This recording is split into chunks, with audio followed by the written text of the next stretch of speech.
Okay, so yesterday we looked at what happens when we had this side-side angle. We end up with this ambiguous case.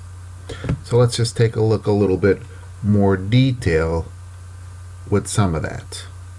Okay, so here's similar figures what we looked at yesterday. We had these numbers where the angle A here is 35 degrees. That side C, 6, and 4.5 here. Now, that circle, again, recall that idea of the circle, all the points on the circle are that same A distance away, so all 4.5. You can see that circle hits that line AC twice. And we said, okay, what happens as we got that bigger, when it finally came out to here where the A and the C were equal, we had one isosceles triangle. Again, from yesterday, that's what we got. And once we got that side A, the side that was across or opposite of the known angle, we had one big triangle. When it became smaller than that other side, so in our example that we had there, we only had, I tried to get that before, close enough, twice. So we had two triangles from there.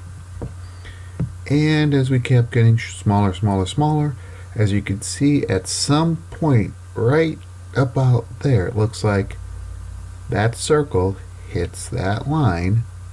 So we get that angle BAC, or that angle there, still 35 degrees once. And of course, if A isn't at least that size up here, so let's say if it's only 3 centimeters, somewhere, let's say up here, we don't have a triangle. So let's put this, what we just went through, in terms of A, B, and C in the notes. Okay, so when that opposite side, so that was our A,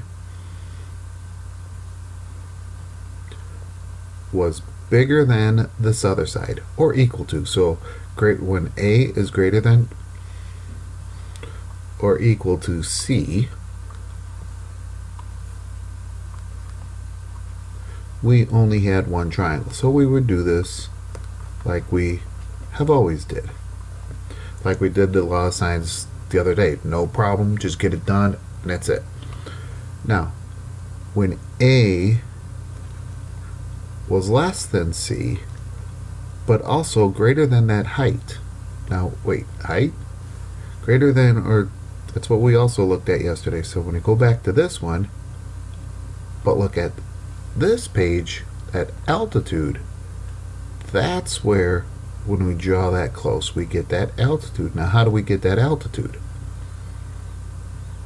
Well, we got a right triangle, known hypotenuse, and the side, and this altitude, this side here, this H, let's say, for height, altitude, is your opposite leg, so it would be sine of 35, or the sine of this angle, equals H over C.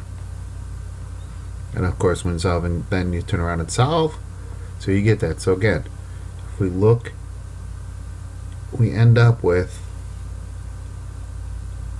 take C times the sine of the angle A, so this other side times the sine of the angle.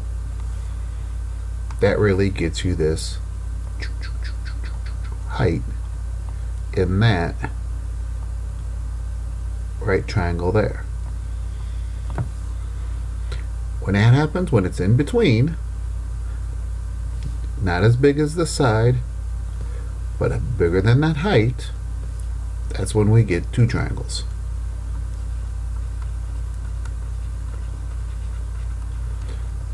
And if, of course, that was ever smaller, C times the sine of A, if this side's ever smaller than the height, we get no triangles. Now, one thing that we did look at yesterday a little bit, what happens if it's in fact equal? This is so tough to get, because to get exactly equal, we almost have to have a special angle at A. We get 1 right triangle. But that's not a typical case. Can happen, but not typical. So let's go back up to here. Here's our side, our angle I should say, and opposite side. We have that side angle set up. So 4.5 is less than 6. So how does it compare to that height? How does it compare to 6 times the sine of 35? Actually, I shouldn't put graded because we don't know that yet.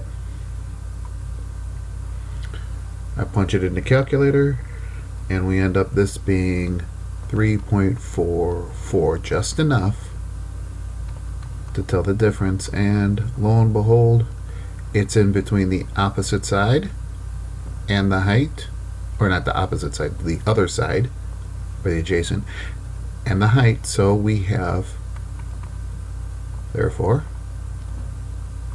two triangles.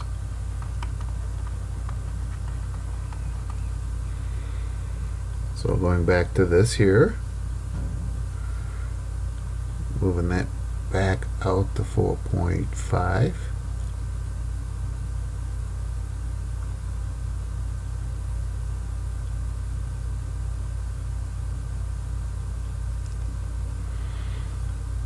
Get rid of that altitude. So how do we get that triangle? Well, we just use the law of sines, and those would be the values we get. So let's go ahead and go through that again. So sine of 35 over 4.5 equals sine of angle C over 6.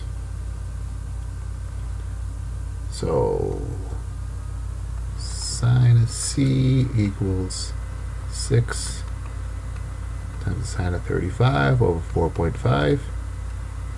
So the inverse sine of 6 times the sine of 35 over 4.5 is angle C again. Set up, solve, and what's your approximation? So we plug that in.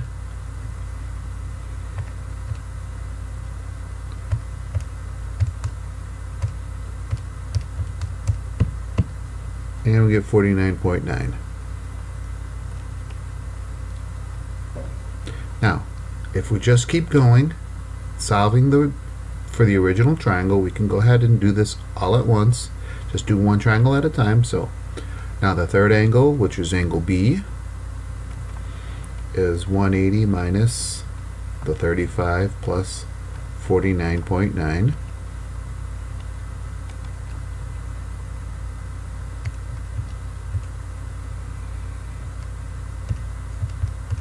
So go ahead and do that, and we get 95.1. Sounds like the radio station. 95.1, the sine. And of course then little b, which would be sine of 35 over 4.5 equals sine of, now we're going to use the 95.1 over little b. So little b then, when we solve, is going to be 4.5 times the sine of 95.1 over the sine of 35. So b then is approximately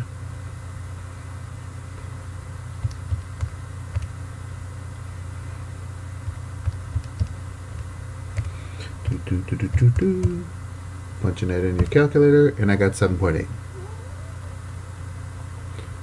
which it should be bigger than everything else because 95.1 is bigger than this, is the largest angle, so it's the largest side.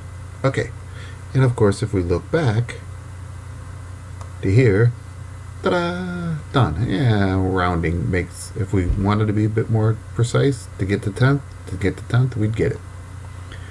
Now, what about the other? This over here is the other triangle. How are we going to get that? Well, keep in mind the inverse sine only gives you first quadrant. This we said when we saw these yesterday. We get ourselves, those are supplementary. So really, we could give ourselves just looking at that. Now, just look at that triangle right in there. So, angle ACB, the correlating, not corresponding angles, because that's a precise term, those are supplementary. And of course, we do the same thing there. So, let's do it. So, go ahead and go back up to here after we find the original angle C. Now your obtuse case.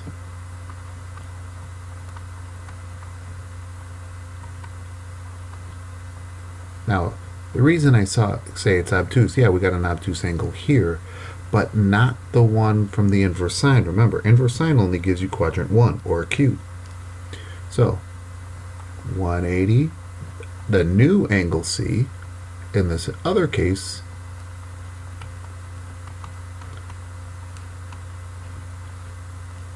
and then we get a new angle B.